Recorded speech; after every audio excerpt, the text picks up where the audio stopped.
Star Chiranjeevi గారిని మాట్లాడవలసిందిగా request చేస్తున్నాను సార్. అందరికీ నమస్కారం.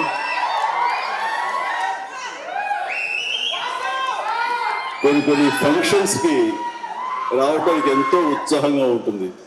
వాళ్ళు పెద్దవాళ్ళ చిన్నవాళ్ళ ఎలాంటి వాళ్ళని చూడనది. ప్రేమతో పిలిస్తే కనుక వస్తున్నానే ఉంటుంది. నాకు ప్రేమ కావాలి, అభిమానం కావాలి. అలాంటిది ఇక్కడ అభిమానం నాకు చాలా నిండుగా మెండుగా లభిస్తుండటంలో చూస్తున్నారుగా.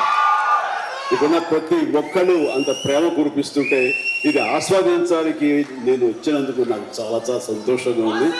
అండ్ ఈ రోజున మీతో పాటు ఇలా షేర్ చేసుకోవటం అండ్ ఇక్కడ మీరు ఇంత ఉత్సాహంగా వచ్చి ఈ ఫంక్షన్ని ఇంత వైబ్రెంట్గా ఇంత ఉత్సాహంగా ఇది జరగాలని కావాలన్నటువంటి మీ అందరికీ కూడా నా మనస్ఫూర్తిగా నా సంతోషాన్ని అభినందనలు తెలియజేస్తున్నాను.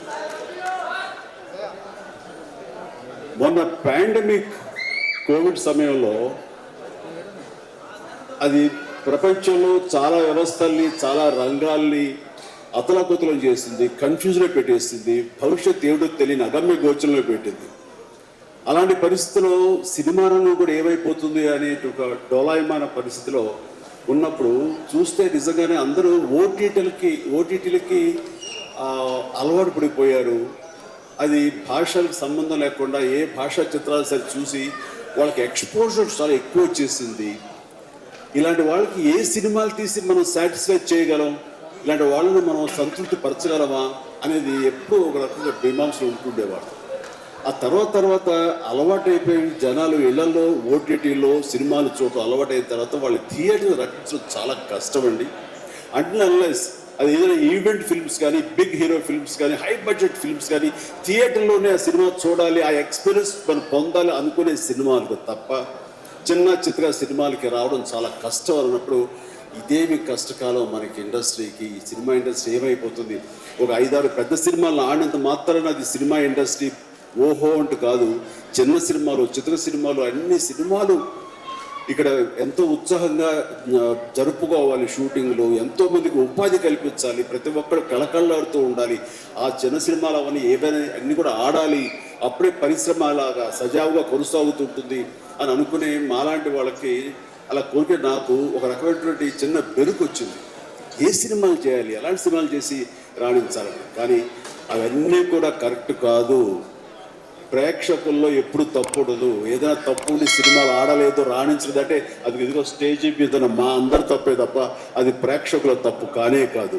అది ఉదాహరణగా ఈ సంవత్సరం 2024లో ఆరంభంలో ఇక్కడ ప్రశాంత్ వర్మ ఉన్నాడు, తను సజ్జా తేజ వీళ్ళు చేసినటువంటి సినిమా హనుమాన్, ఆ సినిమాతో శుభారంభం అయింది. ఆ సినిమాని అనూహ్యంగా లోకల్గా అనుకున్నారు, కానీ ఆంధ్ర తెలుగు సినిమా కాదు, అది ఆల్ ఇండియా సినిమా అయిపోయింది. అక్కడి నుంచి ప్రారంభమైనటువంటి ఈ ఆదరణ, చిన్న సినిమాల పట్ల ఆదరణ, చిన్న సినిమాలు అనుకున్నవి, లో బడ్జెట్ అనుకున్నవి తీసే సినిమాల్ని హై బడ్జెట్ సినిమాల్ని పెద్ద సినిమాలుగా మార్చారు మన తెలుగు ప్రేక్షకులు. అది అందులో దాని తర్వాత వచ్చినటువంటి మన వరుస సినిమాలు, నాకు పేరు వరుస గుర్తు రావట్లేదు, కానీ చాలా సినిమాలు అంటే నీహారిక తీసిన కమిటీ కుర్రవాడు కానివ్వండి, ఆ తర్వాత మన సిద్ధు జొల్లగడ్డ చేసినటువంటి టిల్లు సినిమా కానివ్వండి, ఆ తర్వాత ఆయ్ అనే సినిమా, ఇట్లా ఒకటేంటి చాలా సినిమాలు వరుసగా హిట్ అవుతూ ఒక్క సమ్మర్ మాత్రం అంత మంచి సీజన్ ఈ సినిమాలు లేకుండా చేసుకోవడం అది మన యొక్క జాప్యంలో జరిగేటువంటి పొరపడే తప్ప. ఆ తర్వాత మళ్ళీ చూస్తే కనుక మొన్న దీపావళికి అమరన్ కానీ, కానీ, ఆ తర్వాత లక్కీ భాస్కర్ కానీ ఇవన్నీ కూడా ఎంత ఆదరణ పొందినాయంటే అంతా ఇంత కాదు. వీటి వెనకాల ఎవరు పెద్ద పెద్ద డైరెక్టర్స్ ఎవరు లేరు, పెద్ద పెద్ద యాక్టర్లు ఎవరు లేరు. ఇది కోటాను కోట్లు ఖర్చు పెట్టి తీసినవి కావు. బట్ కంటెంట్ అన్నది ఈ రోజున మన ఆయువు పట్టు. ఆ కంటెంట్ బాగుండాలి, సినిమాల్లో ఎంటర్టైన్మెంట్ పొందగలగాలి, వాళ్ళు ఇవ్వగలగాలి. మనం అది ఆస్వాదించడానికి ఎప్పుడు ప్రేక్షకులు రెడీగా ఉంటారు. అది అందుకనే అంటాను, ఏదైనా సినిమాలు ఆడవు, ఇక ఓటీటీకి అలవాటు పడిపోయారు, థియేటర్స్ రావడం అది కష్టం అనేది మాత్రం అవాస్తవం. ఈ రోజున ఈ మొన్న ఈ సినిమా వరుసలో మన సత్య ఇందులో ఉన్నాడు. సత్య చేసినటువంటి అలాగే మన కీరవాణి గారి అబ్బాయి చేసిన శ్రీ మత్తు వదలరా 2 ఎంత బాగుంది ఆ సినిమా, ఎంత సరదాగా ఉంది, ఆద్యంతో చాలా చాలా బాగుంది. ఇవన్నీ కూడా నేనే ఉత్సాహంగా సినిమాలు 2 సార్లు చూశాను ఆ సినిమా. ఇట్లాగా సినిమా బాగుంటే థియేటర్స్కి వస్తారు, చూస్తారు, వాళ్ళు ఎంటర్టైన్మెంట్ పొందడానికి వాళ్ళు ఎంత డబ్బైనా ఖర్చు పెట్టడానికి రెడీగా ఉన్నారు. అయితే ఆ సినిమా వాళ్ళకి అందేలాగా మనం చాకచక్యంగా తీయాలి, మనం శ్రద్ధాశక్తులతో తీయాలి. ఆ కంటెంట్ని మనం 1-2 సార్లు చెక్ చేసుకుంటే కానీ మనం బయటకు వదలకూడదు. ఎందుకంటే ఈ రోజున దాదాపుగా 110 సినిమాల దాకా ఇంతవరకు రిలీజ్ అయితే అందులో ఆల్మోస్ట్ 20% ఫిల్మ్స్ సూపర్ హిట్ అయ్యాయి. ఇది మంచి పర్సంటేజ్. అండ్ ఆ రకంగా ఈ రోజున ఈ జీబ్రా మంచి కంటెంట్ తోటి ఉందని అర్థమవుతుంది. ఇది వెరీ గుడ్ ఎంటర్టైన్మెంట్ ఉంది. ఇందులో మంచి స్టార్ కాస్ట్ ఉన్నారు, అందరూ వండర్ఫుల్ యాక్టర్స్ ఉన్నారు. అండ్ టోటల్గా ఇది మంచి ఎంటర్టైన్మెంట్తో పాటు ఒక క్రైమ్ ఎలిమెంట్, ఇప్పుడే విన్నాను ఫ్యామిలీ కూడా ఉందండి, ఎమోషన్స్ ఉన్నాయని విన్నాను. ఖచ్చితంగా ఈ జీబ్రా మంచి హిట్. ఇప్పుడే రాశాను అక్కడ, ఈ బొమ్మ సూపర్ హిట్ అని అవుతుంది.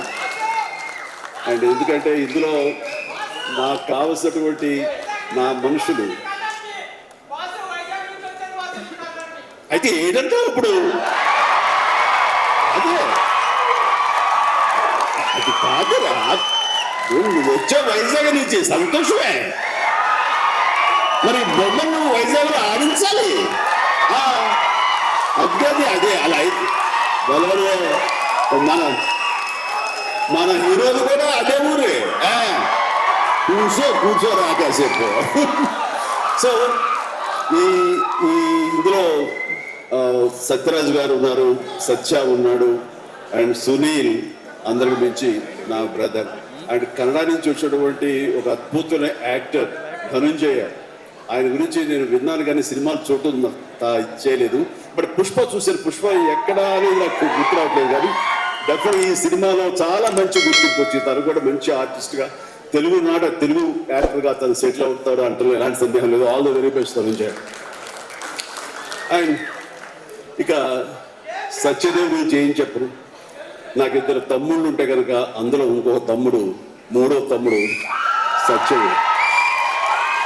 అంతటి ప్రేమని తను చూపించే ప్రేమలో ఎక్కడ కల్మషం ఉండదు. ప్రేమ అందులో నిజాయితీ ఉంటుంది, నిజమైన ఎమోషన్ ఉంటుంది. తను ఇందాక చెప్పినవన్నీ కూడాను అన్ని సత్యాలు. ఎందుకంటే నాకు అతను చూడగానే అతను ఒక స్వచ్ఛత ఉంటుంది సార్, ఆనెస్ట్, సిన్సియర్. అది మాత్రం చాలా అద్భుతం. ఎక్కడ కృతజ్ఞంగా ఉండదు, ఇంప్రెస్ చేయాలని మాట్లాడు, అనుకున్నట్టుగా ఎగ్జిబిట్ చేస్తాడు, చెప్తాడు. అది చాలా మనకి మనసుకు హత్తుకుంటుంది.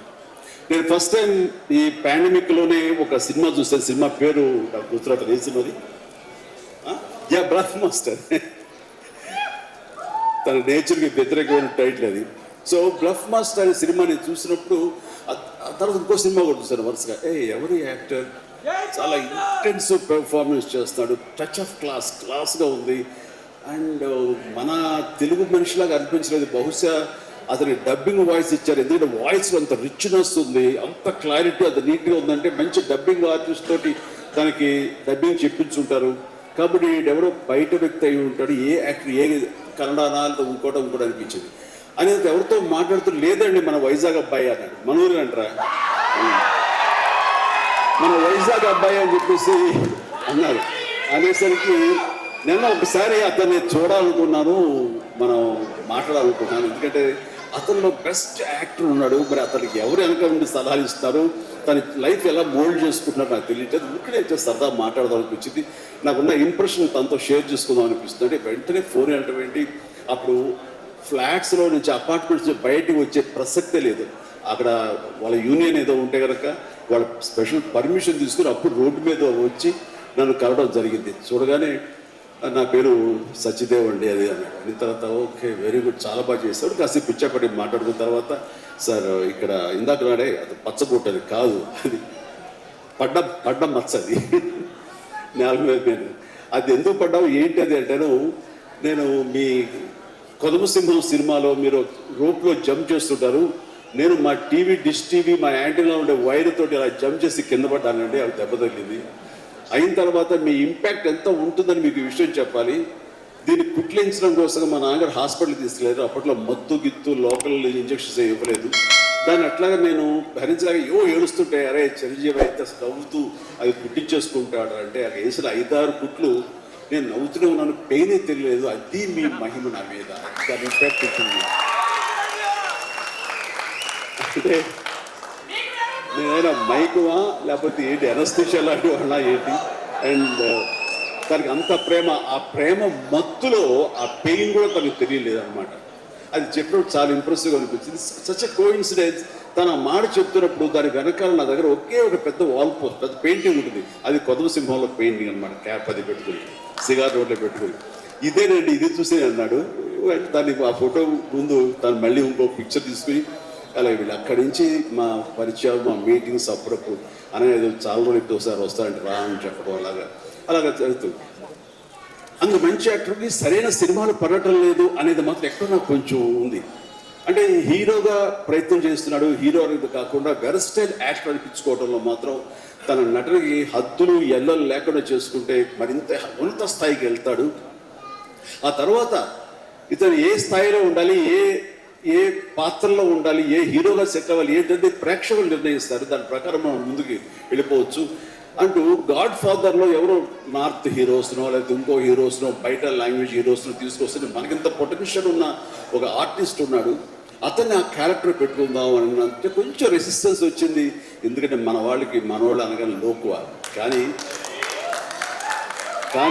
అతని పొటెన్షియాలిటీ, అతని టాలెంటు అది ఎలాగా డెలివరీ చేస్తారో తెలుసు నాకు. ఐఎమ్ వెరీ మచ్ కాన్ఫిడెంట్ ఆ యొక్క నాకు ఎదురుగా నిలబడే పాత్రలో చాలా అత్యద్భుతంగా చేయగలడు అని చెప్పేసి ఆ సినిమాలో నేను చెప్పాను కాబట్టి స్ట్రాంగ్గా ఒప్పుకున్నారు. ఇందాక తను చెప్పినట్లుగా తను అంతకంతగా ఆ దాంట్లో రాణించాడు, మెప్పించాడు, ఒప్పించాడు. ద ఫెంటాస్టిక్ పెర్ఫార్మెన్స్ ఇచ్చి ఆ సినిమా అంత ఎత్తుకు వెళ్ళటానికి, ధీటుగా నాకు నిలబడి చేయడానికి తను కారణం అయ్యాడు. అలాంటి సత్యదేవ్ నా నమ్మకాన్ని నిలబెట్టాడు. ఇందాక అది ఆ మాట తను అన్నప్పుడు మనస్ఫూర్తిగా దాన్ని నేను ఆహ్వానిస్తున్నాను, ఆస్వాదిస్తున్నాను. అండ్ తనకి ఇంకా ఎంతో మంచి బ్రైట్ ఫ్యూచర్ ఉంది. ఎందుకంటే సత్యదేవ్ లాంటి వెరస్టైల్ యాక్టర్స్ మనకి తెలుగులో కరువైపోయారు. తను పరిధిని లిమిట్ చేసుకోకపోతే, ఎక్స్పాండ్ చేసుకుంటే బోల్డ్ అనే అవకాశాలు తనకు వస్తాయి నేను చూస్తాను కూడా. అండ్ అలాంటి ఈ సినిమాలో తను ఒక మాస్ హీరోగా కామెడీ తోటి, చాలా చక్కగా సెటిల్డ్ కామెడీ తోటి, ఒక యాక్షన్ తోటి ఈ సినిమాలో తనకి మంచి భవిష్యత్తు మళ్ళీ ఏర్పడుతుందని నేను భావిస్తున్నాను. అండ్ నా తమ్ముడుగా సత్యదేవ్కి ఆల్ ద వెరీ బెస్ట్ చెప్పి ఈ సినిమా తనకి అద్భుతంగా విజయం చేకూరాలి. ప్లీజ్ నిజంగా ఇంకా నేను మరింత ఎత్తున చూడాలని చూస్తాను కదా. అండ్ ఇక ప్రొడ్యూసర్స్గా ఇద్దరు ద్వయం, మన Dinesh and Bala and Dinesh, and అలాగే వాళ్ళని సపోర్ట్ చేస్తూ ఇక్కడ ప్రస్తుతం ఉన్నటువంటి ఎస్ఎన్ రెడ్డి గారు ఉన్నారు, బిల్డర్, ఆయన కూడా సపోర్ట్గా ఉన్నారు.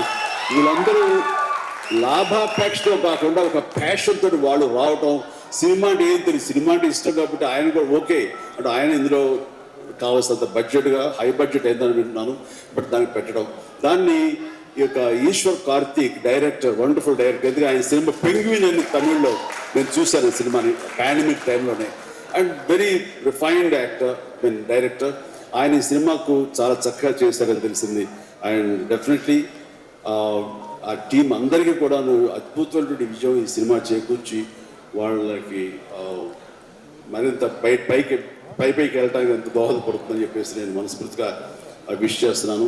అండ్ అలాగే హీరోయిన్స్ వాళ్ళకి అంటే ప్రతి ఒక్కరికి, టీంలో ఉన్న ప్రతి ఒక్కరికి నా హృదయపూర్వక అభినందనలు తెలియజేసుకుంటూ నాకు ఈ అవకాశం ఇచ్చేందుకు ధన్యవాదాలు తెలియజేస్తున్నాను. ఒక్కసారి వేదిక మీద ఉండవలసిందిగా రిక్వెస్ట్ చేస్తూ